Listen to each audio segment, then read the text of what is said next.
food, and our bodies are similar to that. We get viruses and bacteria and things like that when they find a home in our bodies or they find food. It's our internal metabolism and the way that our bodies work is why we get sick. If we have strong immune systems, the flies and maggots of our bodies don't find any food and they move on to the next person. So this food that they eat is caused by cellular disorganization. This is kind of like a magnified view of the carbon cycle. Microorganisms have the ability to change into bacteria, bacteria into yeast and fungus into mold, and mold into dust. And we can see this also mirrored in the Bible. In Ecclesiastes chapter 1 verse 9 we read, "The thing that hath been is that which shall be, and that which is done is that which shall be done. And there is no new thing under the sun." There's nothing ever created or destroyed. Things just change roles. In Genesis 3:19, we also see, "In the sweat of thy face shalt thou eat bread, till thou return unto the ground, for out of it thou wast taken. For dust thou art, and unto dust thou shalt return." So you can see here I have the picture of the apples. One's a nice green, pretty apple, pretty organic apple, and the other one's been dropped. Nothing's gone into that apple, nothing's gone out of that apple, the one with the bruise on it, but you can see it's starting to decay, it's starting to get the yeast and the fungus growing and the mold.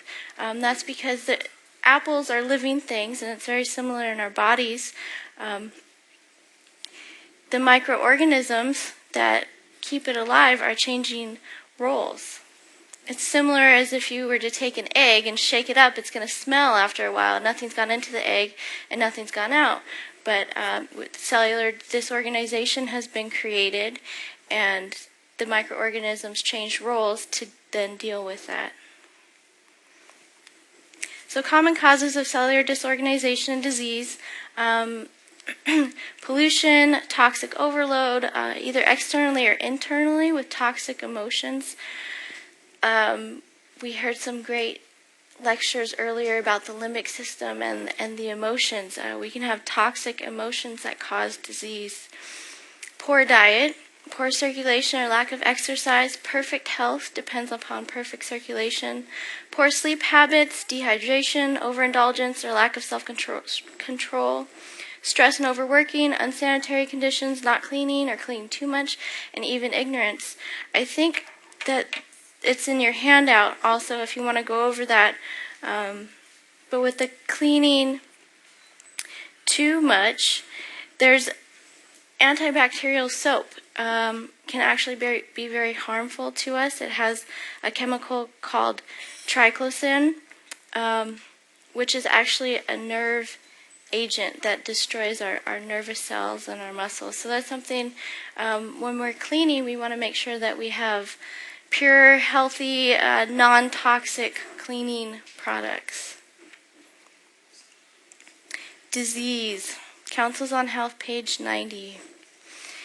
The only hope for better things is in the education of the people in right principles. Let physicians teach the people that restorative power is not in drugs, but in nature. Disease is an effort of nature to free the system from conditions that result from a violation of the laws of health.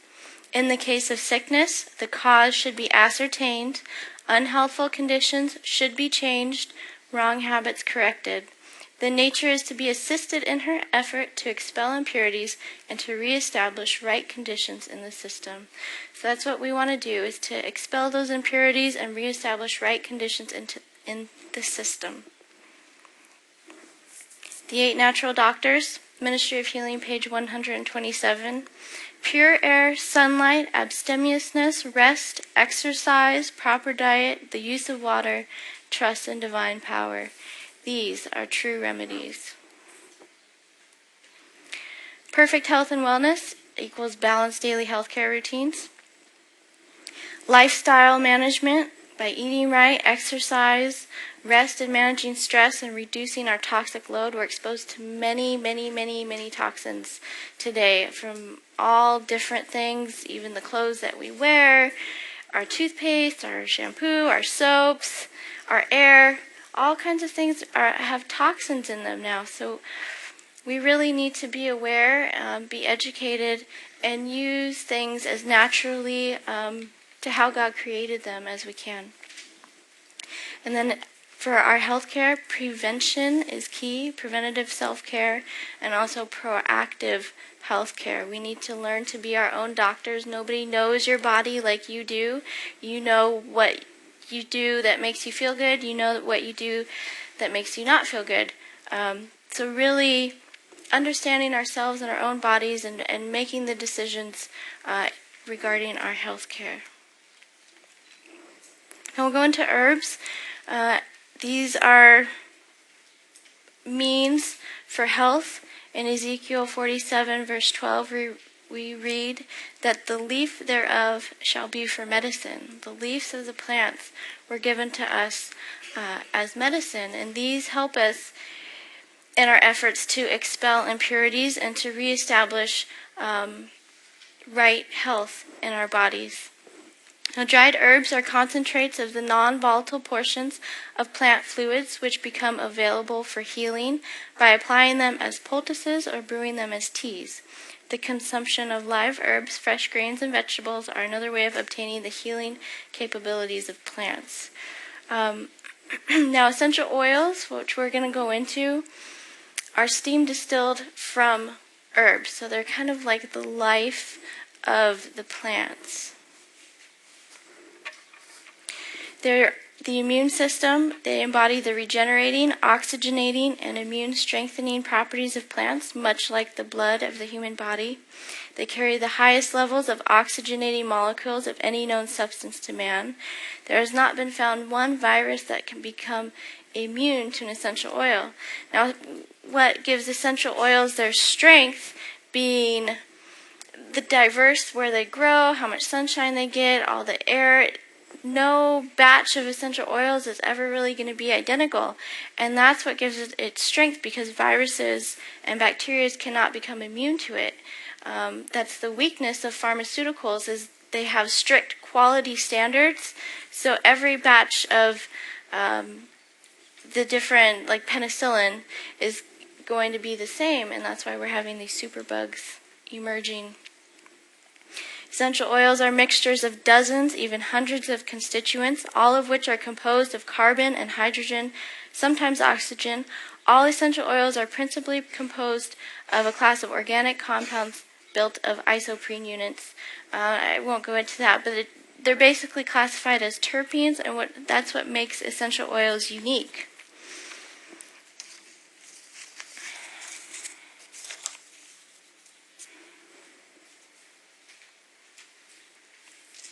This is the father of aromatherapy. He's the one who coined the term.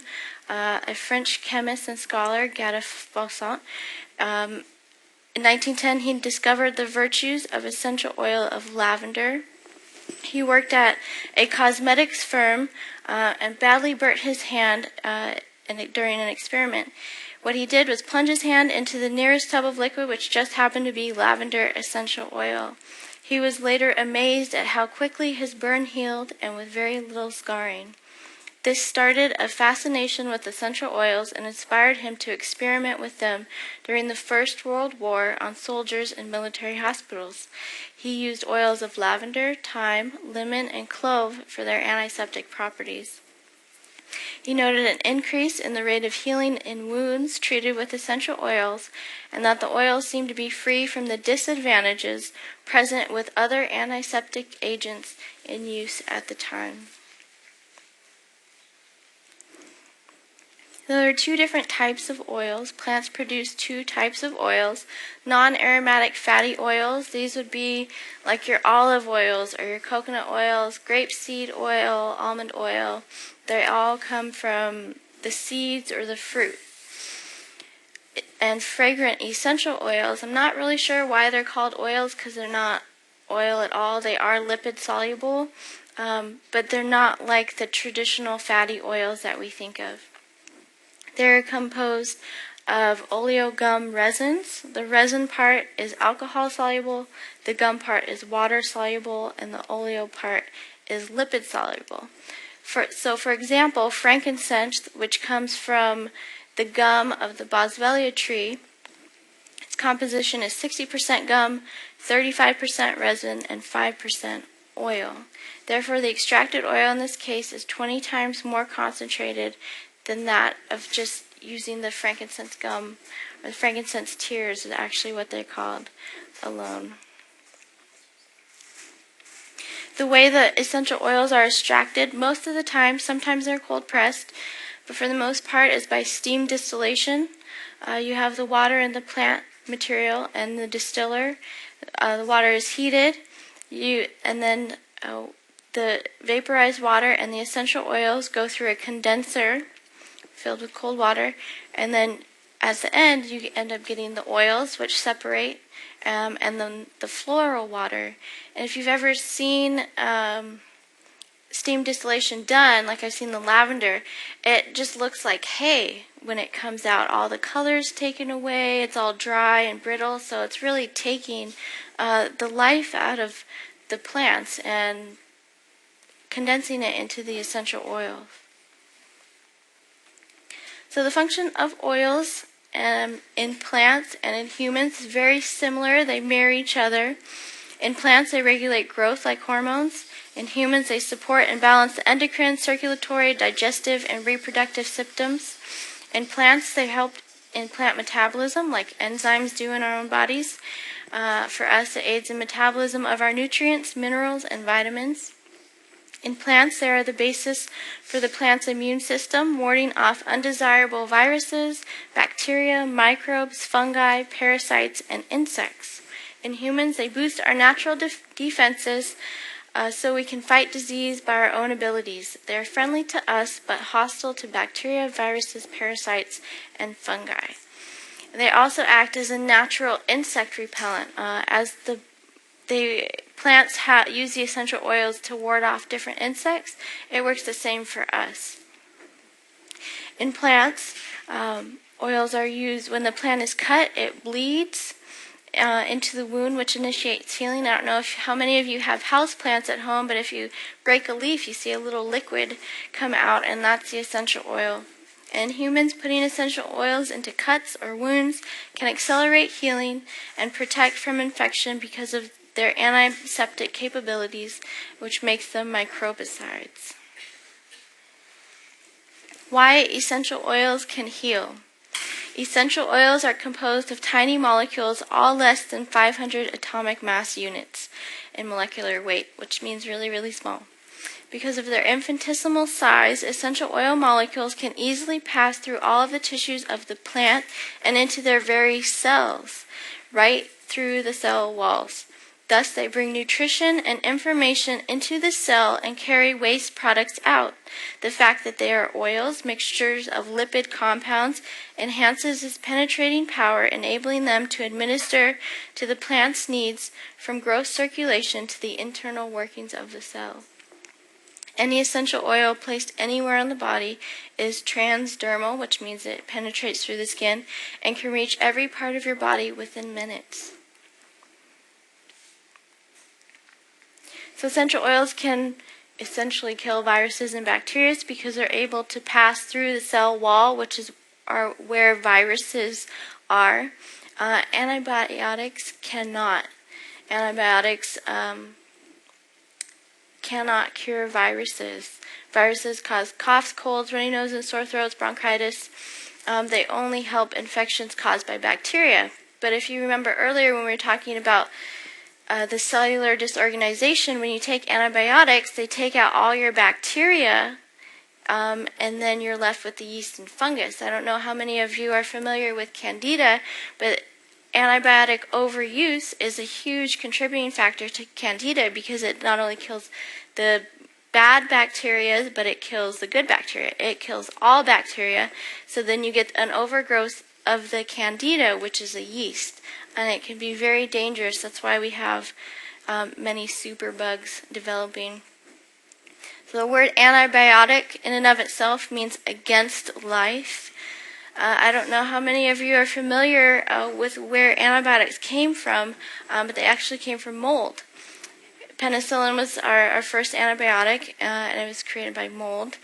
Antibiotics are mycotoxins, or any toxic substance produced by a fungus. So this is, if you've ever had a moldy orange on your countertop, it gets green, it creates that dust. It's putting off that dust, saying, this is my orange and you can't have it, and so it kills any other bacteria that may be coming, trying to steal its orange. So the discovery of penicillin is attributed to the Scottish scientist and Nobel laureate Alexander Fleming in 1928. He had a basement laboratory in which Fleming noticed a petri dish containing a staph culture he had mistakenly left open. It had been contaminated with blue-green mold, which formed a visible growth. A halo of mold encircled the bacterial growth and seemed to inhibit it. Fleming concluded that mold released a substance that repressed the growth and rupturing the cell wall of bacteria. He grew a pure culture and discovered it was penicillium mold. So common adverse reactions to antibiotics and penicillin, more than 1% of patients, more than one person in every 10, have these common adverse drug reactions: diarrhea, hypersensitivity, nausea, neurotoxicity, that means brain toxins, urticaria, which is skin rashes, and super infections, including candida. Infrequent adverse side effects, 0.1 to 1% of patients, include fever, vomiting, dermatitis, seizures, and pseudomembranous colitis, which is in your gut. So pretty scary stuff. We don't want to be taking this. And they're producing superbugs. Like we talked earlier, the bugs are able to become resistant to the antibiotics because they're created the same every time. Doctors are now battling a group of 6 hospital-borne pathogens dubbed escape, and those are all their really long names, but it's pretty scary. The modern medical system doesn't know how to treat these super infections and these super bugs, but praise God that He's given us something that can. Ways to use essential oils. You can use them internally, aromatically, and topically. I have on the table up front here a glass bottle. You want to make sure, if you're going to take them internally, that they're in glass, ceramic, or stainless steel, because they eat through plastic. And I have this little styrofoam cup up here, and I'm going to put some lemon oil in it, and when we get back to lemon, you'll see what it does to the styrofoam. But you can use the oils internally in capsules, in water, or in milk, any kind of almond milk. It tastes pretty good doing it that way. Almond milk, rice milk, anything that you want to use, or in a teaspoon of honey or agave.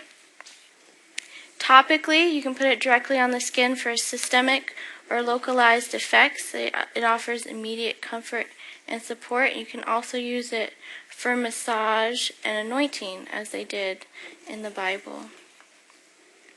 Aromatically, you can diffuse it into a room. I have a couple of diffusers up here also. It impacts the mood because our sense of smell is so closely related to the limbic system, as we learned earlier, which is the seat of our emotions. In the Bible, oils are referred to as the oils of joy or gladness many times. You can use them to open the airways, just directly smelling them with peppermint or eucalyptus or even lemon. If you're traveling or even at home, you can apply to a damp cotton ball or a damp washcloth and put it in a car or in a room vent, and make your kind of own little makeshift diffuser. Now, it's not going to work like one of these, but it'll at least, especially if you're in a hotel or somewhere where the air is being circulated through, just putting it on the vent, it helps with air purification. Now, not all oils you can take internally. You don't want to go to the health food store and get essential oils, because I have one up here, and I'm going to pass it around. When we start passing around oils, I'll just read you some of the warnings: keep out of reach of children, not for internal use, may irritate skin. Now, if this is just pure, 100% pure essential oil like it says, what's wrong with peppermint? Why can't we take peppermint internally? What's in here that's not making it safe where they have to put those warnings? So you want to make sure that you get therapeutic grade essential oils. Now the ORAC score, which is the oxygen radical absorption capacity, this was a test created by scientists at Tufts University, a scale created for the U.S. Department of Agriculture. The higher the ORAC score is, the more capable of that particular food, spice, or herb is of destroying free radicals or antioxidants. Essential oils have the highest ORAC scores of any known substance. Now these are just a few examples, but as you can see, Roman chamomile is at about 2,400, lemongrass at 17,000, eucalyptus 24,000, cinnamon 103,000, oregano 153, and clove at 10 million. Now, this computer doesn't like my format, so you can't really see the fruits and vegetables, but beets, you can kind of see about 750, raspberries at about 840. So essential oils are just off the charts as far as free radical absorption.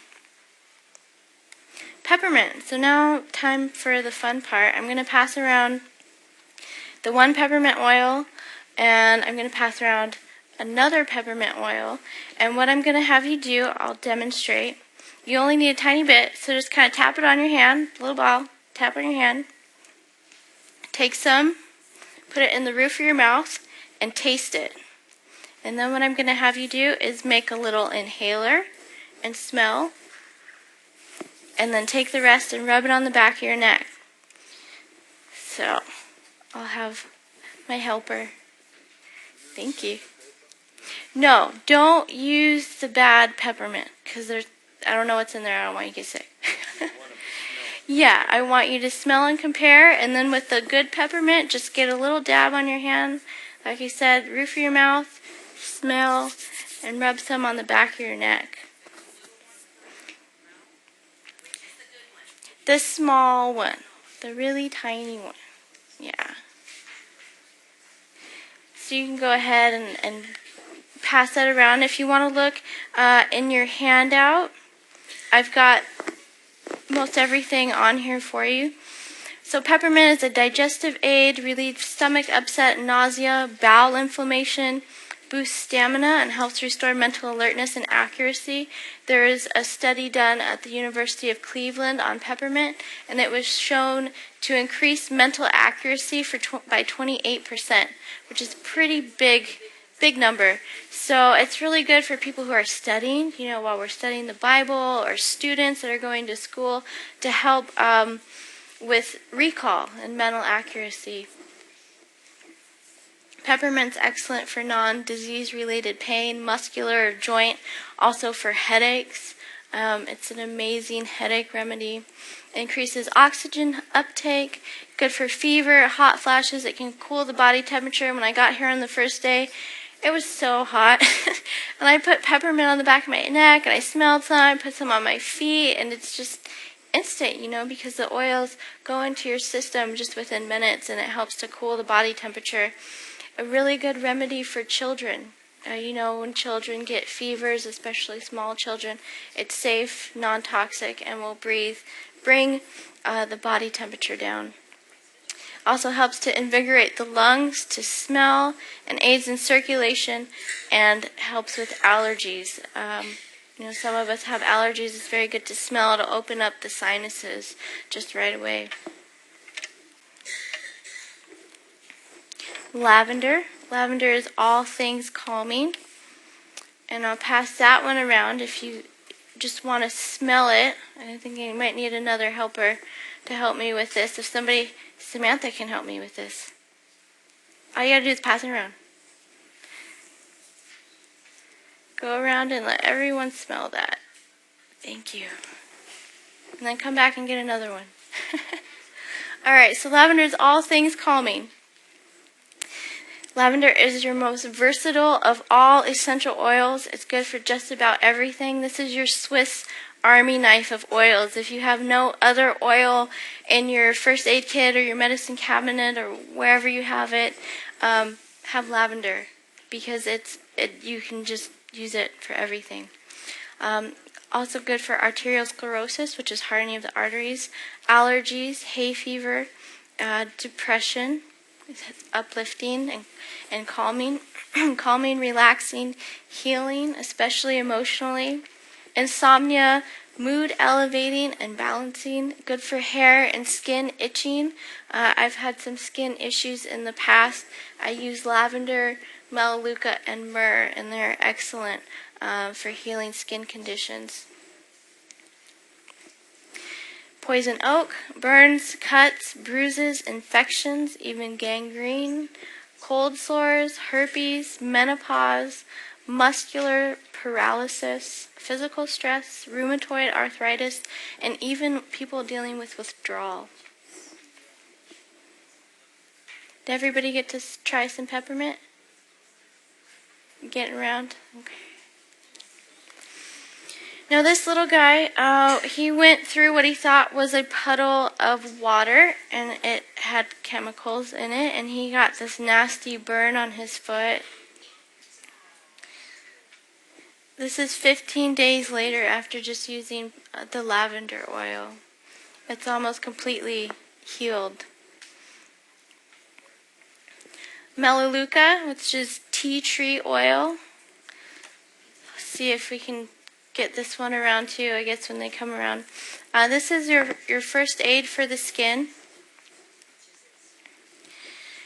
Melaluca is good for fungal infections, athlete's foot, herpes infections, diaper rash, acne. It kills the bacteria that are on your skin. Allergies also, insect bites, eczema and irritated skin conditions, scabies, shingles, lice, chicken pox, ear infections, beneficial for the hair and scalp, hepatitis, warts, thrush, and rashes.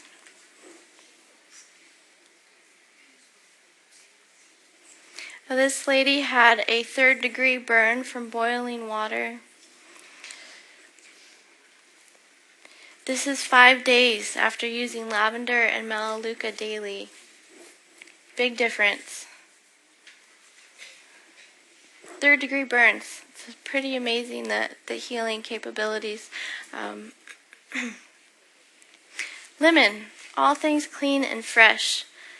I don't know if we can get this passed around, but you can maybe see what the lemon did to the styrofoam. It's created a hole and just completely melted it. What lemon does is digest petrochemicals, which plastic is.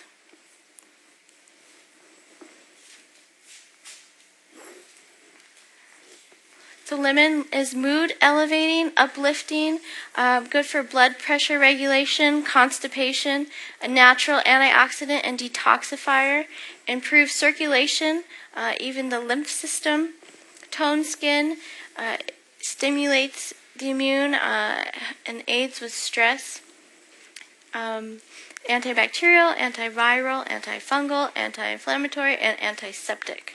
Just about anti-everything.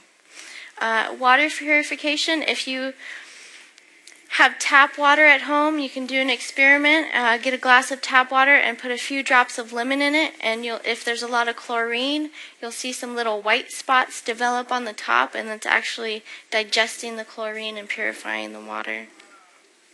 You can use it in the respiratory system for air pollution, using homemade cleaning agents, and even as a furniture polish.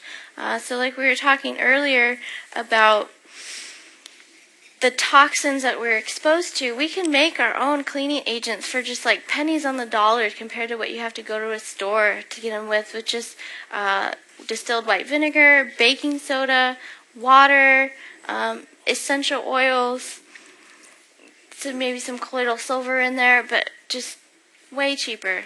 You can even make your own laundry detergent with just the borax and using essential oils and just a few other ingredients.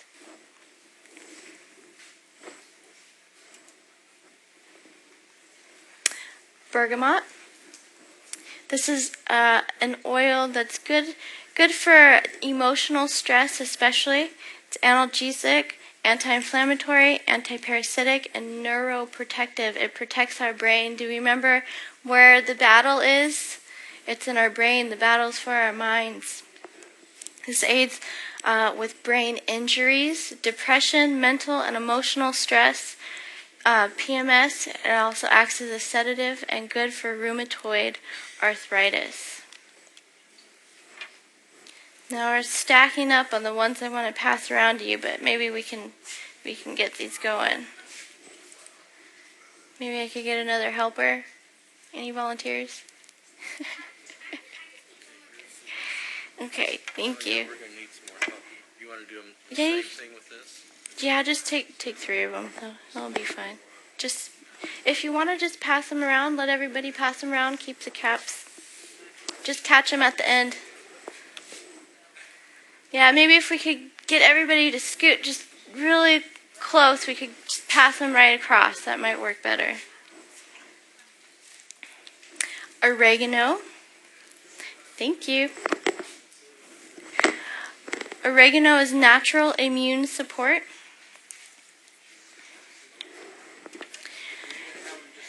Yeah, just smell. Just smells. If you want to just pass it around, you can. Oregano helps to stimulate and support the immune response. Is a natural defense against Ebola, MRSA, and staph. Helps to cleanse regimen for the GI health. Will destroy candida. You can take oregano. I have up in the front little empty capsules. You can make your own digestive aids, anti-parasitic aids, antibiotics. You can put anything in those capsules, whatever you need support with. It's warming to the body.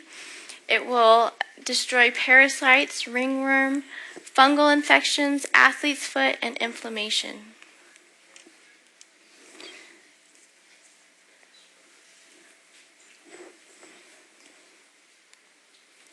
Marjoram. Marjoram's a cousin or sister to oregano, very similar, but the smells are completely opposite. Oregano is spicy and hot, and marjoram's kind of delicate and sweet. It has a very interesting smell to it. Marjoram is an arterial vasodilator, which is important with people who have had heart attacks or strokes. It aids in arthritis, bone spurs, carpal tunnel syndrome, cartilage injury, colic. It is an expectorant, aids in high blood pressure, muscle aches, fatigue, spasms, tones, dystrophy, muscular tension, and whiplash injuries. So anything muscle related, use marjoram for. Parkinson's disease, stiffness, another muscular injury, and tendinitis. So I have oregano and marjoram up here. Maybe somebody could get these and just pass them around. Thank you. Here, thank you. Did everybody get to see the eaten through styrofoam? Okay. Thyme. Antioxidant. Good for asthma, blood clots, brain for aging, dermatitis, eczema, aids with fatigue, really good for the hair, either fragile hair, hair loss, oily or greasy. Also cures MRSA, parasites, radiation wounds, and good with sciatica.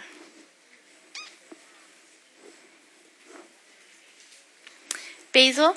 Basil is another one that's important. These are everyday herbs that we usually all have in our cupboards, but never really think of using them as essential oils. Samantha here passing around. The oils got stung by a bee the other day, and I got the stinger out, and we got some basil oil on her and some Roman chamomile, and it took the pain away for her. So it's really good for bee and hornet stings, spider bites, also bronchitis, carpal tunnel syndrome, frozen shoulder, cuts, earache, muscle spasms, dystrophy, and also loss of smell. We had a special request about loss of smell. Basil. Basil oil. I've come across many people working at farmers markets just doing chair massage and having oils that have lost their sense of smell. And another really common problem that people have is losing the cartilage in their knees. Those are probably the two things that I see the most. So basil oil for loss of smell. Maybe if I could get another helper, I've got basil up here. Rosemary. Thank you. Rosemary is good for addictions, especially alcohol addictions, aiding and breaking those addictions and those cravings. Another arterial vasodilator. Takes away the pain of arthritis, Bell's palsy, which is the paralyzation, cancer, cellulite, chemical stress. You're exposed to many chemicals like we've been talking. Constipation, detoxification, it acts as a diuretic. Also aids in headaches, kidney infections, lice. It's a memory aid. Another one that we can use as we're studying.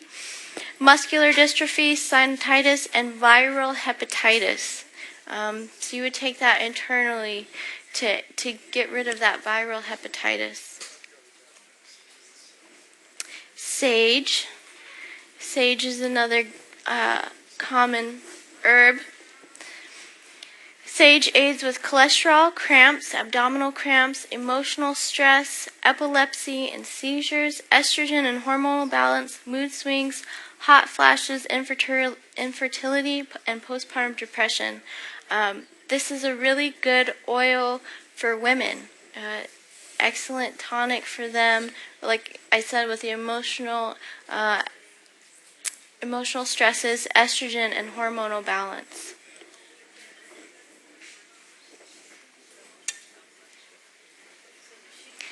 Now, geranium oil, another one that's good for women.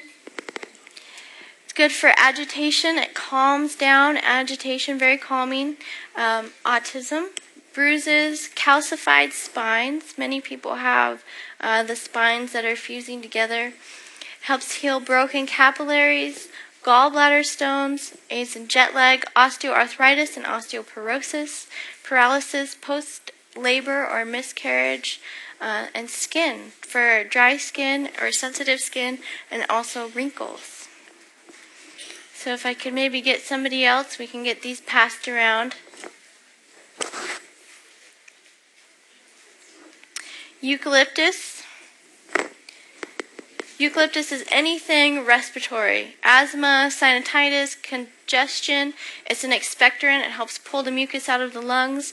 Good for diabetes, jet lag again, fever, tennis elbow, with those problems with the muscles in the elbow. Kidney stones, cough, suppressant, antiviral, anti-inflammatory. Alpha-terpenol helps with the inflammation. Pretty much any respiratory issue, bronchitis and tuberculosis. The cypress, I don't know if you can see it up there, but in Isaiah 44:14, we read, He heweth him down cedars, and taketh the cypress and the oak, which he strengtheneth for himself among the trees of the forest. He planteth an ash, and the rain doth nourish it. Cypress is good for bone spurs, circulation and edema, environmental stress, flu, influenza, hernia, hiatal hernias. Hiatal hernias are when the little flap that goes down to your stomach doesn't quite work right and the stomach starts to come up. Another common problem that I've actually run into, cypress helps to heal that. Incontinence, lymphatic decongestion. If you kind of look at the leaves of the cypress, it looks very similar to the way that our lymph vessels are put out in the skin. Good for chronic pain, stroke, recovery, swollen eyes, toxemia, and varicose veins. Oh, thank you. Okay, the next three.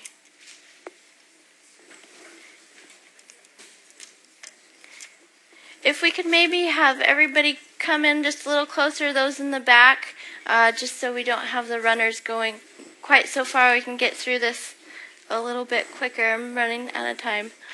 All right, white fir. In Isaiah 60, verse 13, we read, "The glory of Lebanon shall come unto thee, the fir tree, the pine tree, the box together, to beautify the place of my sanctuary, and I will make the place of my feet glorious." White fir you can diffuse for relief of bronchitis or asthma symptoms. It soothes muscles, fatigued, overexercise, cold and flu pain, rheumatic pain, increases pore circulation. So white fir and the marjoram really for muscles. Fir can help rebuild cartilage, it aids in inflammation and connective tissue rapidly when applied on a consistent basis. So like I was saying earlier, all those people that have the knees that are just losing cartilage, white fir can help with that. White fir can pep you up or calm you down and adapts to whatever you need. It's also good for burns.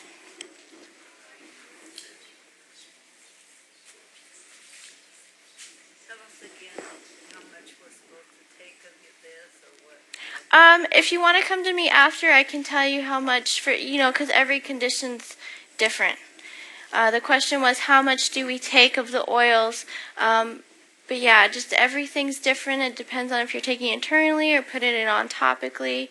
So I don't quite have time to go through every single problem with every single oil now, but if you want to come to me after the meeting, I will be up here or in the tent, and I can answer those questions for you.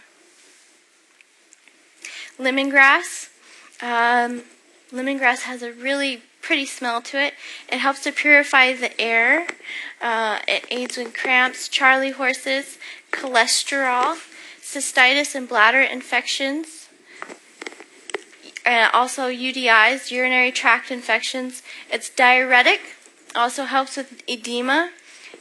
Essential oils are safe to use on pets, so a natural flea remedy. Another one of those toxic things that we can be exposed to, we can use lemongrass or rosemary, lavender on our pets to help them also. Lemongrass also aids in lymphatic drainage and good for strained muscles and tissue repair. Wintergreen. Wintergreen is another really beautiful oil. It's wonderful for arthritic conditions, any type of arthritic conditions. It's anti-inflammatory, aids in muscular pains, tendinitis, cartilage injuries also, bone spurs, dandruff, liver detoxification, osteoporosis, bone and joint pain, gout, muscle development, tone, and also rotator cuffs. A lot of people have rotator cuff injuries, and wintergreen is really good for healing those muscles in the rotator cuff. Myrrh, oils of the Bible. Thank you. Here, let me give you, thank you. So wintergreen and myrrh are coming around. Myrrh is a really different than I thought it would smell. It's really good for the skin. It kind of smells like leather. You'll see that when it comes around. But we read in the Song of Solomon, chapter 1, verse 13, "A bundle of myrrh is my beloved unto me." Myrrh is good for fungal infections, candida, ringworm, wounds, cancer, congestion, liver, skin issues. Myrrh is the most moist of all of the oils, so it's wonderful for skin regeneration, cracked and chapped skin, wrinkles, and stretch marks. It was also brought to baby Jesus. Frankincense, the king of the oils. In Matthew 21, verse 11, we read, "And when they were come into the house, they saw the young child with Mary his mother, and fell down and worshipped him. And when they had opened their treasures, they presented unto him gifts, gold and frankincense and myrrh." So what frankincense looks like, up in the top right corner, are what are called frankincense tears. They're the dried resin from the boswellia tree. Frankincense is used for depression, anxiety, and stress-related conditions. It is a nerve tonic, immune stimulation, thyroid support, reduces scarring, it reduces inflammation, repairs DNA, it's antiseptic and able to cross the blood-brain barrier, which means you can treat conditions such as Alzheimer's, Parkinson's, aging, brain injuries, balance, and memory. It aids in liver cirrhosis, also tumors and fibroids. So frankincense is another one of those like Swiss Army knife kind of oils, but it's more so for the deep-rooted medical conditions that we have. It's not so much for just calming or burns and cuts and things like that. This is for more serious issues, especially emotional issues and nerve issues. The blood-brain barrier. This is the interstitial tissue of the brain that acts as a sieve or filter through which molecules of a certain size or smaller can pass through. Factors in being able to cross the blood-brain barrier. Our molecules need to be 800 to 1,000 atomic mass units, and they need to be lipid soluble. Essential oils are aromatic because they're made of such small molecules, all less than 500 atomic mass units. And one drop contains about 40 million trillion molecules, which is enough to cover each cell of our bodies with 40,000 molecules. So sometimes with oils, the concept of less is more can be applied, because if you use too much, you can actually clog the receptor sites of your cells with too much oils, and then they just go on overdrive, and that doesn't do you any good. So you really don't need very much oil to be effective. The American Medical Association had stated if they could find a substance that could cross the blood-brain barrier, they would be able to address these diseases like Alzheimer's, Parkinson's, aging, and brain injuries. Well, God already had one for us. Sandalwood. Sandalwood's very similar to frankincense. Another really beautiful oil. I really like sandalwood. We read in Psalms 45, verse 8. I'll just mention that aloes, when you translate it, it's sandalwood in the Bible. So sandalwood was used a lot as a biblical oil. All thy garments smell of myrrh and aloes and cassia out of the ivory places, whereby they have made thee glad. We read that these oils bring joy and gladness. Sandalwood is good for Alzheimer's disease, also confusion, back pain, cancer, cartilage repair. So using the combination of the white fir and the sandalwood aids in cartilage repair, coma, exhaustion, multiple sclerosis, and skin with dryness or rashes. Yes, you can take it internally. I heard a question somewhere. Clove. Clove, if you remember on the ORAC scale, scored the highest with 10 million, the most antioxidant absorbing substance on the planet is clove.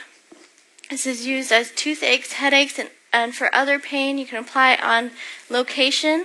It's good for gingivitis, addictions, especially tobacco. Another one that's good for tobacco addictions is black pepper oil. It doesn't make you sneeze like you would think, but it's really good for addictions.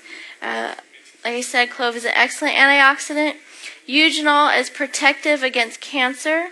It's shown to relieve tumors, improve circulations, helps with blood clots, helps draw out toxins and infections from the body. It's for digestion and stomach issues, relieves nausea, constipation, and we can also use it in our homes to rid termites. Yeah, termites. Cassia, this is another one mentioned in the Bible. In Exodus 30, verse 24, and of cassia 500 shekels after the shekel of the sanctuary, and of olive oil and hid. This is taken from where God gave Moses the recipe for the holy anointing oil, and cassia is one of those. And I have up front, I need another helper, little toothpicks that I've dipped in cassia so you can taste it. It's got a really wonderful taste. So if somebody wants to be a really great helper, they can get that little bowl of toothpicks and pass those around. Cassia is used for infection and pathogens of any kind. It's antibacterial, antifungal, antiviral. It's good for the common cold. Aids in kidney support. You can use it as a mouth rinse. Surface cleansing and diffusion stimulates the body metabolism, digestion, and circulation. Thank you.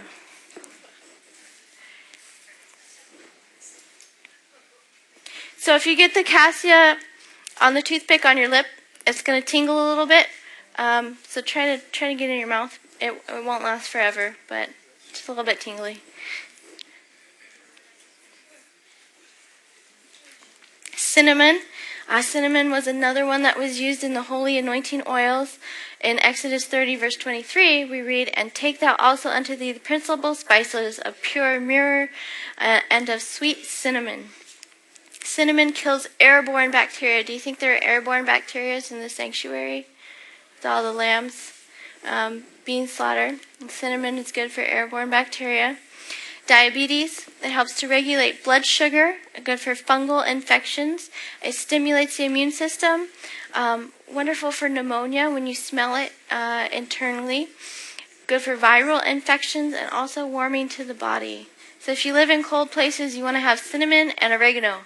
Stay nice and warm. And we are finished for this evening. So thank you all for coming and enjoying and sharing with me the essential oils. I have my contact information up here. If you want to come outside to the tent, I have cards. If you want to contact me for any other things, thank you so much. There's some information there. And also I've started a blog online if anybody can come on there and check out the blog and kind of see what I'm doing in my ministry if you want to support me there. And also I have a Facebook group. It's a natural living group. If anybody has a Facebook, you can go on there, and I have a forum where if you have any issues, say allergies or the circulation, diabetes, things like that, you can ask questions, and I can either answer your question or other people of the group can give you their testimony and experience and answer the questions. So it's a really great place for us to share information and to encourage one another. So I'd like to end with a word of prayer, and then we'll address any questions that you may have. So if everybody could just take a minute and bow your heads with me while I pray. Dear Heavenly Father, we thank you so much for this time together and this brief time to go over these wonderful remedies that you have given to us and their life-giving power and the emotional healing that they support. I ask, Lord, as we are coming to the end of this week, that you please be with each person here and those who are traveling now and those who will travel in the morning. Please bless each and every one. And Lord, seal our souls for your kingdom and let us all see one another again someday there. In the name of Jesus I pray. Amen. Okay. If anybody didn't get a handout, Clara has one. So if you want to raise your hand, she'll come around and get you a handout. Any questions? Phone number. We can go back. There you go. Any other questions? Anybody? Anybody? I don't see any questions. So, in the back. Did I hear one in the back? No? Yes? Maybe? Yes. Cartilage. So rebuilding cartilage. The 2 oils that you would want to use for that. Okay.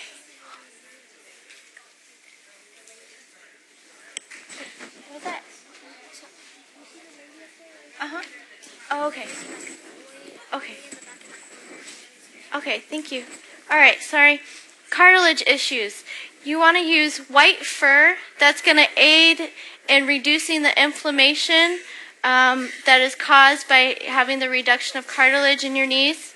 And Sandalwood is going to help rebuild the cartilage in your knees, but that's something that you really have to be consistent with. So White Fir and Sandalwood for the cartilage repair. You would put it on topically, directly on the knee or whatever area. Sometimes it's shoulders. So just put it on topically, probably several times a day. Yeah. Sorry.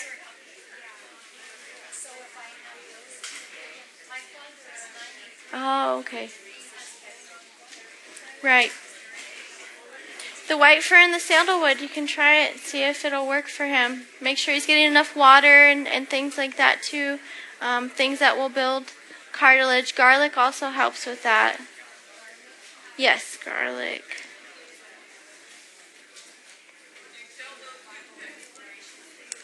Anybody else? I heard something about toothpicks. No, I don't sell them. I just made them. You can get some cassia and make yourself. Yeah, I just dip them in there. Yeah, I really like the cassia. It's a really good oil. I recommend that you get the book that's right up front. It's called Modern Essentials. And you can get that from aromatools.com. And that book will answer all of the dosage questions. I believe it is. I believe that's on the handout on the back page. You're welcome. Anyone else?